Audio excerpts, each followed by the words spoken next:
thank you for being here, and thank you to Norton for organizing this event. Now, I wrote a book for the series called Literary Theory for Robots. And in this book, I tried to answer what I thought was a simple question, and that is, how did machines learn to write so well and so quickly, as it seems? And answering this question took me to all sorts of really weird archives and weird stories. It took me to the 1950s and 60s, to Cambridge and Wisconsin and various university labs, when they first got these giant mainframe computers and began teaching them how to write folk tales, sponsored by Boeing and by the Defense Department, really folk tales written by airplanes. Get the book. It took me to the late 19th century and early 20th century in the explosion of pulp fiction. These were writers who were trying to write quicker and more and sell their scripts to Broadway and to Hollywood. It took me to Baroque German poets who were using these cabinets, literally furniture, to compose poetry and to compose music. Any combination of drawers that you would move would create a composition. And then they argued, is this actually creation? Is this cabinet, this piece of furniture, is it smart in some way? And it took me all the way to 14th century, to Andalusian Spain, where Jewish, Muslim, and Christian philosophers were using paper machines to rotate and to speak to God.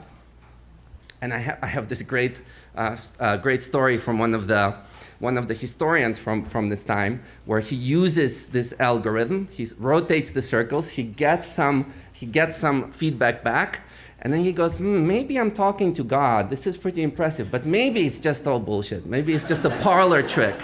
Very suspicious, and also I could really relate with kind of today's moment. But all of this stuff is in the book. It's a short book, but you can see a lot of material went in it, and I was actually really struggling to put it all together and also to make it interesting, because fundamentally writing about algorithms and about computers, they're very boring. So I tried to animate them. I tried to bring forth the stories of the people who were using these kind of machines and were creating these machines. And I did what I normally do when I try to finish a book, is try to get somewhere really remote and really kind of put my head down. And so I ended up in Kyrgyzstan.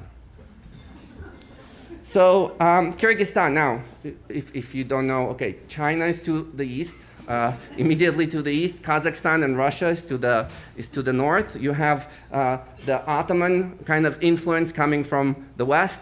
You have the Persian influence coming also from the west. It's a really, really interesting place. Kind of looks like New Mexico a little bit, remote mountain region, but also a place that has amazing universities and an amazing library system. As you will see, this is important. So I was there to finish my book, but I was also there on a secret mission, okay?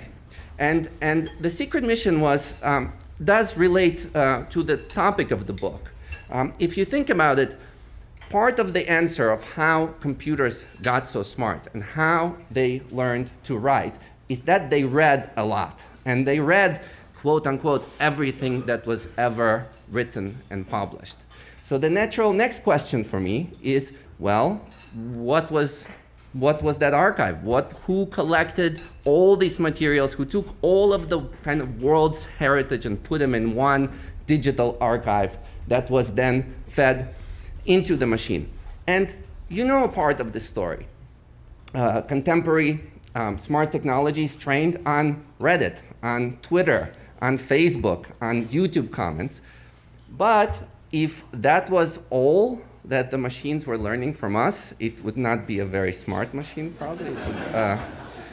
So what goes into these algorithms are also all the books and all the literary heritage that was collected over the years.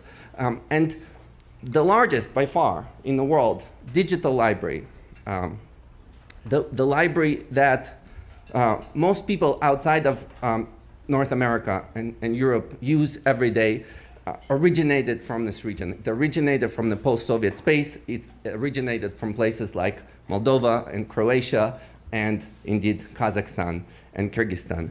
And so as I was finishing one book, I was beginning to write another book, and that is the history of this greatest library in the world that you may not have heard of.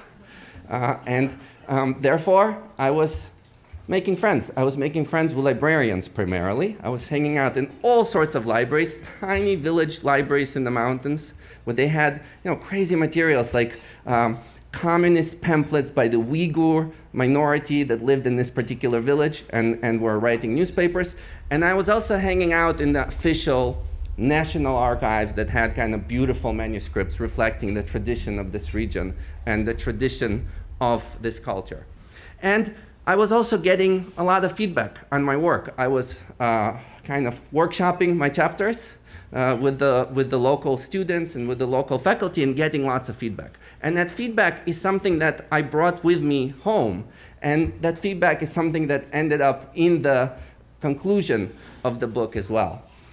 There was one time when I was giving a talk on one of the chapters, and the conversation naturally, this was last year, so the conversation naturally gravitated towards ChatGPT and how students and instructors are going to use them and how students are going to cheat on their exams. And so a lot of the faculty at this large state university I was talking to, that was their concern. And then a student raised her hand and said, I don't know why, you think this is so new and you think this is going to change things, but we already do this. Most people who are well off here, and really it's the same story for the region, if they need to take an exam or write a paper or write a dissertation and get a PhD, they just hire someone. You go to the library and you see just business cards everywhere that just says, we will write your dissertation for you. So they said, look, before this was just for kind of the more wealthy elites, but now by using this machine, the price of entry has fallen. And so we're very happy, but also it's not something new. And what I got from this conversation is that though initially I thought I'm writing about technology, and I thought I'm writing about text, and I thought I'm writing about literature, really I'm also writing about labor. Is that when we use tools, when we use technology, when we use machines, we are in a sense collaborating with other people. And that point became clear through this comment. Now, looking back, so sitting in Kyrgyzstan, looking back on New York, looking back at our beautiful libraries, here I thought about how much the labor of others influences my work, and often through the tools that are surrounding me, not just digital tools, but also paper tools. The very word, the very combination of words, artificial intelligence, really began to seem kind of like a hubris, I would say American-centric hubris, because it implies that artificial intelligence and natural intelligence are somehow in tension with each other. And it really imagines some kind of like a genius bro inventor or writer who's there like isolated, without any digital doping, is just coming out with ideas from their head. But when I think about science, when I think about literature, when I think about art, it's never like that. Creation always involves a conversation with others. And that conversation is, sometimes explicit, but sometimes when I reach for a dictionary on my bookshelf and I look at this dictionary and I think that this particular device is really smart. It took centuries for a dictionary to come together in this particular form. It took the work of hundreds and thousands of people to reach across time and make me more literate, right? Make me spell better. And so this dictionary is a way for me to become a better writer, to become smarter in a particular way.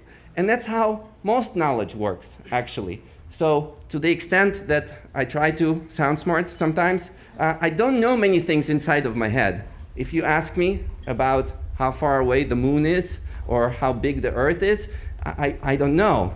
I know where to look it up, though. And through these tools begins a conversation with other people who are influencing the conditions of our intellectual work. That's the story I took from Kyrgyzstan. That's the story that I took back with me, and that's the story that found its way into my conclusion. Thank you.